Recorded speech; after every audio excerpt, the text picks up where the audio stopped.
Hello, and you are very welcome to my short animal welfare presentation titled Stereotypic Behaviours and the Indication for Diminished Welfare in Kept Animals from the Zoo to the Living Room.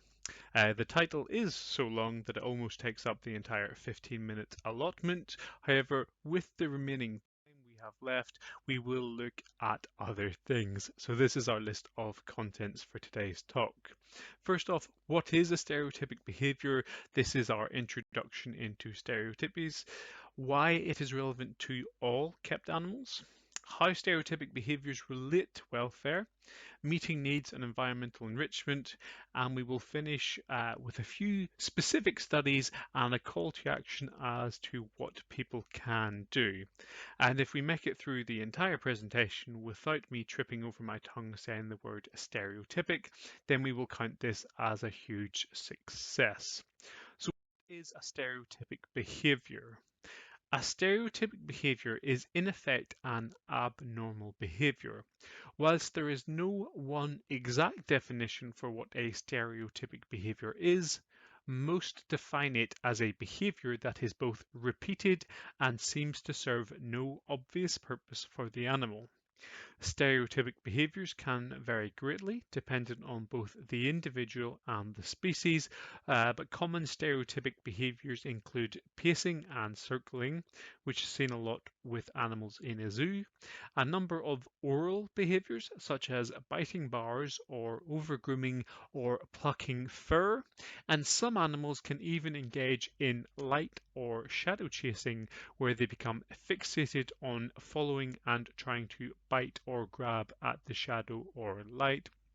You see some images on the slide there, just roughly guiding what we are considering for stereotypic behaviors.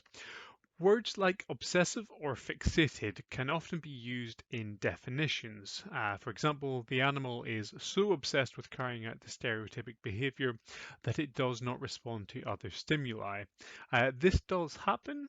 However, use of words like obsessive can be very open to interpretation as to what someone defines obsessive as, so it can be a troublesome word to use in a definition.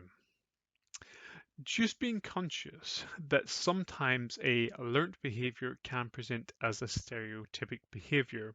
For example, if you walked past a kennel and the dog was biting at the bars, it wouldn't necessarily be classed as a stereotypic behavior. If every time the dog bit the bars originally, a person came over to check on the dog or to discourage the dog, either way giving the dog attention, the dog may learn through simple operant conditioning that this is a behavior worth repeating. It achieves something, there is a good consequence from it, it gets attention from people. Therefore, there is a purpose to why the dog is offering the behavior. So why is this relevant to all kept animals? Discussing kept animals in this presentation, I am, as simple as it may seem, referring to any animal that is kept by humans, whether they are wild or domesticated. So this includes animals in zoos, farms, and companion animals in the home, for example. The scope of what we are looking at is so broad because stereotypic behaviors largely arise because of the way the animals are kept or were being kept. So, in other words, wild living animals are for the most part not believed to show stereotypic behaviors. Stereotypic behaviors are intrinsically linked to animals being kept. We are here to talk about welfare after all, so how do stereotypic behaviours relate to welfare? Well, it's almost universally agreed by researchers and industry bodies such as Born Free, you'll see a quote from them there, that stereotypic behaviours are predominantly an indicator of stress and poor welfare. This is also summed up by Mason et al.'s 2007 paper, which does a wonderful job at looking at all the causes of stereotypic behaviours and potential resolutions for them. It is important to point out that poor welfare and husbandry during developmental stages can lead to animals displaying stereotypic behaviours that carry on throughout their life. So, if an animal in its juvenile stage was displaying stereotypic behaviours because of its environment, even if it was moved into a different environment, the animal may still show those stereotypic behaviours, even if the environment that it's now in is better. The stereotypic behaviors are thought to develop when one or more of an animal's welfare needs are not met, especially around the need to exhibit natural behavior, the need for a suitable environment, and the need to be housed with or apart from other animals. Oftentimes, social animals are housed away from conspecifics. Other times, animals may be housed in a barren environment and they will develop stereotypic behaviours.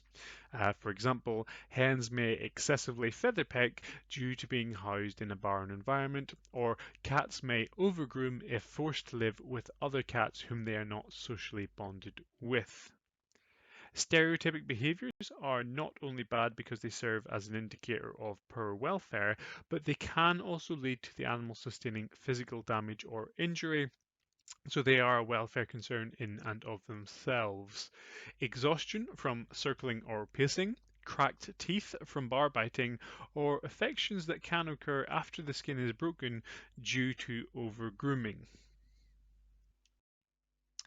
So, how do we meet the needs of these animals to reduce stereotypic behaviours? Well, rather simply, best meeting the five welfare needs as set out in the Animal Welfare Act of 2006 are the best ways to provide good welfare for these animals but reduce stereotypic behaviours as well.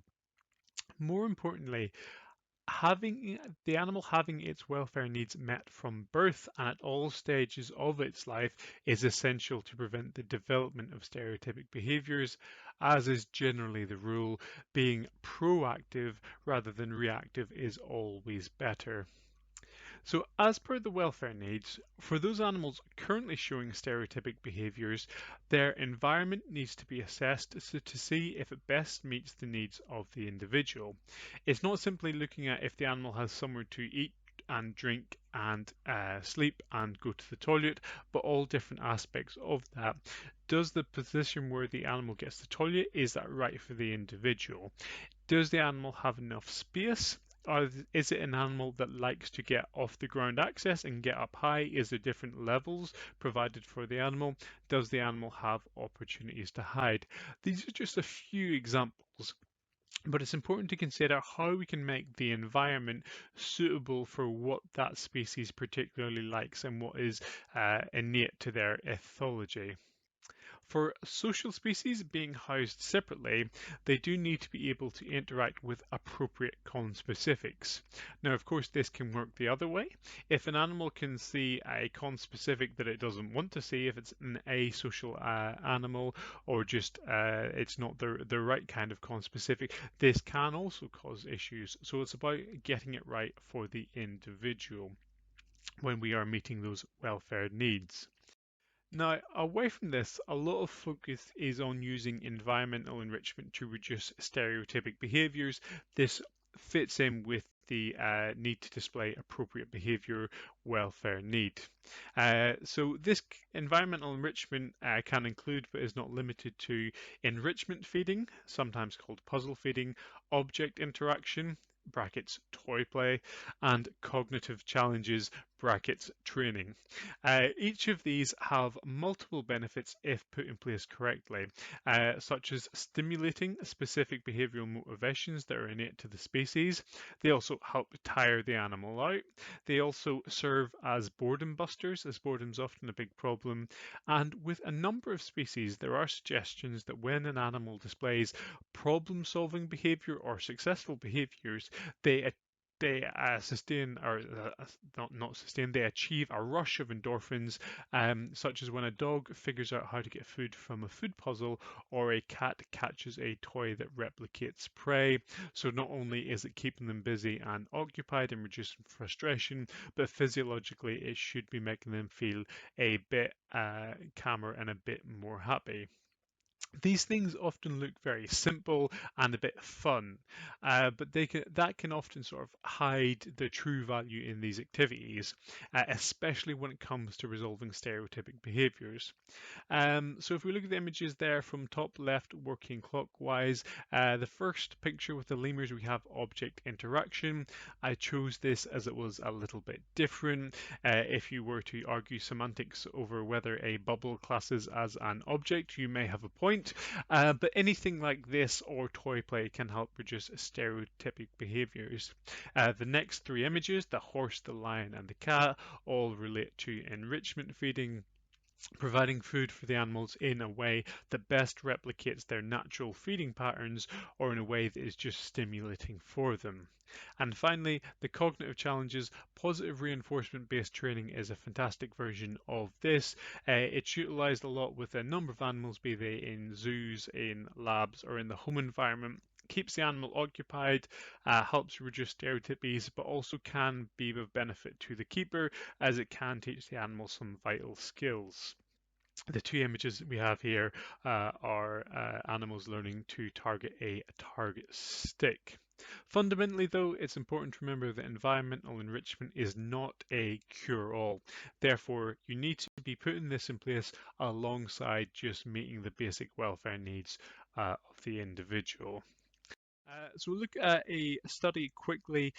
This one by Vaz et al. Very interesting, looking at lions and leopards, not lions and leopards, tigers and leopards in a zoo environment in India. Um, it's a really fascinating study that looked at these animals that are showing stereotypic behaviors. They also looked at the corticosterone levels present in the feces as ways of measuring stress, and they actually found that through environmental enrichment and through changing the environment, they could reduce stress levels and the stereotypic behaviors being offered. So what they sort of made recommendations for and what they found to be effective was changes such as obviously encouraging larger habitats for the tigers because naturally they would have wider, bigger areas. They established cheetahs can function better on relatively to the tigers' smaller areas, but cheetahs like really high trees or lots of tall trees in the area. Both animals would benefit from the presence of rocks and rockeries and clean water. And these bring the stereotypic behaviors down and the stress down. It's a nice, interesting paper. It did discuss about companionship needs with tigers, and if with the right conspecifics, they may reduce stereotypics. But of course, a lot of tigers maybe do not necessarily want to be around other conspecifics, so you would need to look at that on the individual basis. The second study I like purely in its simplicity. It was looking at something specific. The specific thing it looked at worked well. Effectively, they put a camouflage netting over the area where visitors would come to view gorillas, so the gorillas had a diminished view of the visitors coming to see them. When visitors were coming to see the gorillas, it was increasing the abnormal behaviors or stereotypic behaviors and also increasing interspecies aggression. They found with the presence of the net that this actually reduced. So simple, small environmental changes like that can make all the difference when it comes to reducing stereotypic behaviors and increasing welfare. So, what can people do to help? How can we call people to action? The individuals responsible for the husbandry of the animals in their care should always work to meet the welfare needs of the individual. However, if there is an animal, an individual, or group that start displaying stereotypic behaviours, that needs to register as some sort of alarm bell that something is very wrong. So they should be hopefully meeting these needs in the first instance, but if not, if you then see stereotypic behaviours, you need to call into action. I think more research needs to be done into the prevalence of stereotypic behaviours and also how the keepers understand them, how keepers are able to identify them, and what the keepers think this means for the animal. And then once this research is done, being able to action these steps to increase education around what's the best thing to do. Obviously, it has benefits to humans as well as the animals. There is a couple of studies that show animals display stereotypic behaviors in a zoo will affect how people perceive the quality of that zoo and if people will be likely to support that zoo in the future. So it is important for that. And finally, if strategies are not successful, should the animal remain in situ? Either should the animal be moved or ethically, should the animal be euthanized if they cannot move out of that scenario? That's an ethical discussion that's always sort of worth considering as well. So, in summary, without equivocation, stereotypic behaviour should be seen as a cause for concern and as an evaluation of how the individual is doing welfare wise. Environmental enrichment has been shown to be really fantastic at reducing stereotypic behaviours. That needs to be put in place a lot more and used as it really does work. And the strategy should be implemented as soon as stereotypic behaviours are identified. So thank you for coming on this journey with me around stereotypics and welfare. Thank you for listening. I hope you have enjoyed it. We will just follow up our references here if you want any further information. Thanks again. Take care.